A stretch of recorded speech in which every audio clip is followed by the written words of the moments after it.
I just finished reading Wuthering Heights for the first time, and now I'm going through and watching all of the movies for the first time before I go see the 2026 version. I just watched the 1939 version, so let's watch the 1970s version and see how it compares.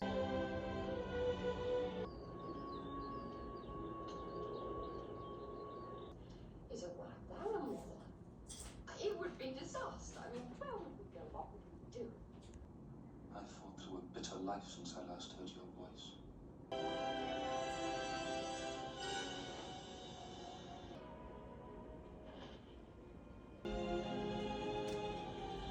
Okay, let's talk about this 1970s version of Wuthering Heights. Much like the 1939 version, it still only covered the first half of the book and leaned very heavily into the Kathy Heathcliff storyline. It did add in a few more details, like Hindley getting married and his wife dying, but it didn't really matter because that storyline didn't go anywhere because they only covered the first half of the book, so it just ended up being kind of pointless to the storyline. The 70s version also added more supernatural elements. At the end, Heathcliff is being led to Wuthering Heights by Kathy's ghost, which we never got any ghosts or any dark themes in the 1939 version. But my real issue with this movie has more to do with Timothy Dalton and Anna Marshall being Kathy and Heathcliff, because let me tell you, they leaned into the weird. In the words of Lisa Rinna, it's whack-a-doodle time. It is whack-a-doodle time. They were the weirdest Kathy and Heathcliff. Also, like, I'm sorry to Timothy Dalton, but like, he was creepy as like, he was so creepy. He looks,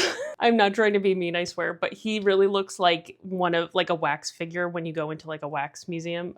He played the creepiest Heathcliff, and him and Kathy were doing some real crazy stuff. Like, they were getting weird and wild with it, with each other, which they really got into character, I guess, but to me, it just didn't really give Kathy and Heathcliff. It was just like, we're having a freak off. I don't know what was going on. So I'm not gonna lie, I think the 1939 version is my favorite out of the two. Even though it kind of turns Wuthering Heights into more of a love story, I just think the story was just better and more concise in that way. Also, I hate to say it, I'm a sucker for black and white movies. I don't know, the black and white and like mixed with, even though it's not like super time period accurate, I don't know, I just felt like the costumes and everything, like, I really like the aesthetic more of the 1939 version overall. Like, I could see myself watching that one again.